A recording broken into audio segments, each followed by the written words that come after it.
Our next talk for this afternoon is by Vijay Barve on Did Pandemic Improve Availability of Biodiversity Occurrence Data in India? He will also be joined by Narayani Barve after this talk, towards the end of this talk, to take in the questions. Vijay is a postdoctoral research associate at Florida Museum of Natural History. He has been involved with engaging citizens on the subject of biodiversity data collection for almost 20 years. He coordinates the Diversity India groups, which covers almost all biodiversity elements. He works as a researcher in biodiversity informatics with special interest in citizen science. Welcome, Vijay and Narayani. We will now be streaming your video. Thank you.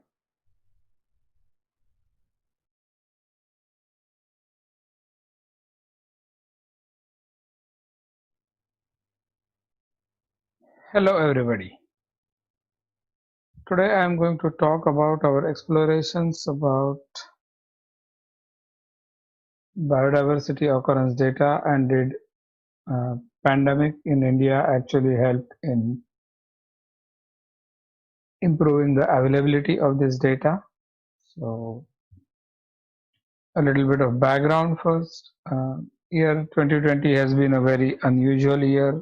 I'm sure most of you would agree with me because of the COVID-19 pandemic. There were various lockdown restrictions in India in different states.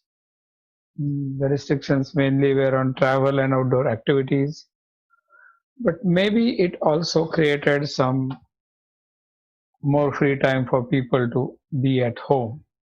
So the questions we had in mind regarding biodiversity data is what would the naturalists do? How would they react to the pandemic lockdown?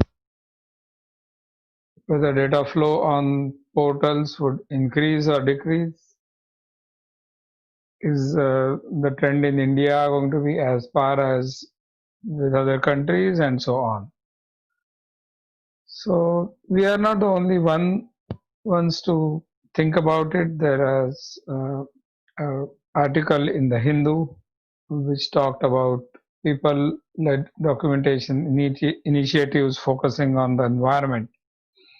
It claims that it has been growing stronger in the lockdown, and this statement particularly is of interest by Dr. Krishnamurthy Kunte of NCBS, talking about the Biodiversity Atlas of India, saying the lockdown and travel restrictions have resulted in massive growth of data on the citizen science platforms, and he's especially talking about the Butterflies of India website, which received over 17,000 observations in the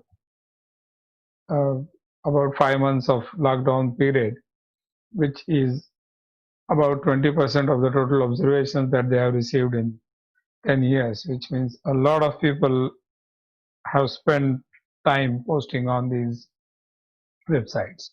So we decided to explore on iNaturalist. Why iNaturalist is iNaturalist just finished 50 million observations, so it's a very fast-growing social network for biodiversity. As of today, as I just mentioned, there are 50 million records, out of which about 25 million were added just in last 13 months. When it comes to India, iNaturalist India also has been growing pretty fast. We have, as of now, about 400,000 records, and there have been several taxa-specific events happening in India recently. Like in July, we had the National Moth Week. In August, we had the Spider Week, and whole of September, we are celebrating as Big Butterfly Month, where people are actually taking time to post records on different biodiversity portals in India, like Butterflies of India, India Biodiversity Portal, and iNaturalist. So to explore this data, we actually downloaded all the records of iNaturalist for India since 2008. We summarized the number of records posted per day. Basically, that's what we were interested in. So we created a summary of that data. And then we created some really basic exploratory data visualizations to understand the data. So first thing is there were about 370,000 records till end of August 2020. We generate a calendar heat map where each square in this diagram is actually a calendar day. The color white says there were no records posted. The color red says there were very few records posted. And as it goes into yellows and greens, there are high number of records posted. So if we look in this diagram, we can clearly see that there are more records in the pandemic months. The colors getting either lighter orange or yellow or green. So a lot of records. Chronogram is another representation of the same data. It's basically each concentric circle here is a year representation. So all these circles are from years 2008 to 2020, and the color, if it's blue or the cooler color, is less number of records, and as the circle is growing outside, it's becoming more brighter red color, so more number of records again. So we plotted this data on uh, uh, a graph to see how the growth has been happening, and the growth has been pretty linear or minimal. But if you look at this diagram from about 2016, it just catches up, and then after that the growth has really been exponential.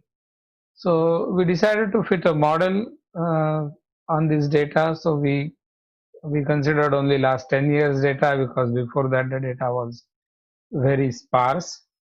And then we divided the data into pre lockdown and post lockdown scenarios. So from 1st September 2010 to 31st March is what we consider pre-lockdown, and from April till August we are considering the post-lockdown, and we fitted a exponential regression model, the linear model there. So in this pre-lockdown data model fitting, we basically use the Julian day as an independent variable and number of records as the predicted variable. And we actually got a highly significant model fit here with R square as 0.55, which is quite good, and p-value says that it was highly significant. So then we predicted this particular model on the post-lockdown data. So basically we explored this observed and predicted value to look at how they compare with each other, and the values were higher than predicted. The actual values were higher than predicted, and we also performed p-test, which confirmed our visual inspection. Just to look at the same data in a graph form, we just plotted the predicted values in blue and actual values in red, and we very clearly see that for every day the actual values were higher than predicted values, which also means that there was more data being posted. Comparison with other countries, we just checked an anecdotal blog entry which said that India has been in top 10 fastest growing countries in last year, where the data has been more than double compared to the previous year, which also kind of um, backed up our claim. And in conclusion, basically the data deposition is growing faster than statistically predicted growth on INHList during the lockdown period, and lockdown period has actually not adversely affected as we initially thought. So we would really like to explore in detail whether these records are due to more backyard and accessible areas counts due to free time, or whether the historic records sitting in computer storages are coming out. So that's the main theme of our exploration. I would like to thank all the naturalists who have been posting the data. Of course, the iNaturalist portal for making a fantastic platform available, and Florida Museum for supporting us. And thank you so much. Feel free to contact us if you have any questions on Twitter or by email. And I think we are ready to take some questions.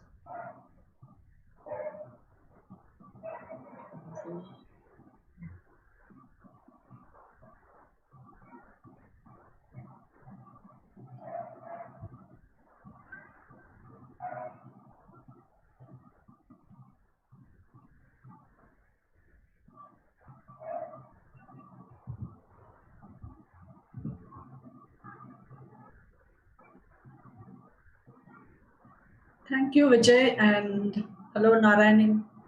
And thank you for also joining in with Vijay. And I think this whole conference has kept you up through the night.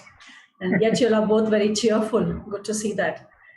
We are waiting for the questions, and I'm sure Vijay is going to get lots of questions. And the first one is already there. Chandu is asking, saying, "Hi, Vijay. How about analyzing how many new users enrolled and contributed significant data post-lockdown and pre-lockdown?" I think this is an interesting thought, and lot more analysis needs to be done with this data. This was just the beginning to look at the trends and whether they are showing some significant value. And yeah, hopefully we will have lot many interesting numbers published. So I had one question while other questions flow in. I think I can ask you a question. I was just wondering whether you got a chance to look at any particular taxa which showed a maximum increase, like whether it was butterflies or whether it's dragonflies or birds or. Taxonomically, we have certainly seen the peaks for the focus taxa that we had these events in last 3 months. Okay. So initially we had like 10,000 moth records in a week for National Moth Week, which is unusual. Then we had more than 4,000 spider records in the Spider Week, and of course Butterfly Month. We are in this month we are close to 19,500. Hopefully by end of the day today we are hoping to cross 20,000 new butterfly records. So those events certainly contribute to taxa specific curve, but more detailed analysis we are not yet conducted. We plan to do that. Okay. Right.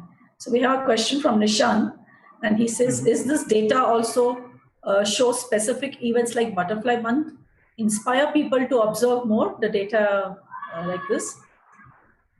Yes, that has certainly been happening, because I was just manually checking some of these users like records over the time, and you definitely see a peak during these events. So these events are certainly contributing to getting a high number of records by particular users.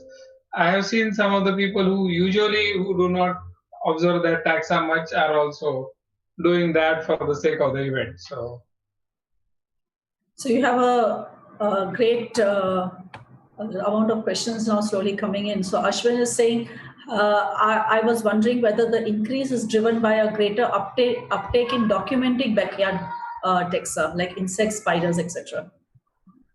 yeah, so I've been also talking to some people, and some of my personal observations, it's combination of one more backyard observations, another people trying to bring out their old records from their hard disks.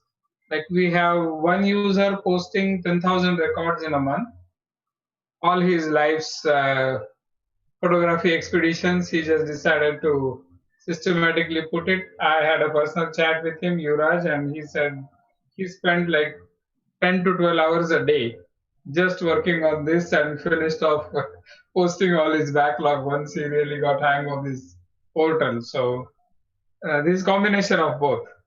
Okay. All right. And Madhura says, interesting analysis. Are there recorded textiles which were not earlier looked at with interest, such as sparrows or any other common species? I have not really, we have not really looked at that trend yet, but we definitely want to do more taxa specific and a little bit of user specific analysis to see what kind of trends we see. Okay, all right, okay. So I guess in the interest of time, we need to move to the next speaker. But Vijay, you have lots of questions coming up on the Slack channel, so I request you to answer them. And there are very many interesting questions being asked to you, and so I request you to look at them in the Slack channel. Yeah, sure, thank you. Thank you, Vijay, and thank you, Narayani.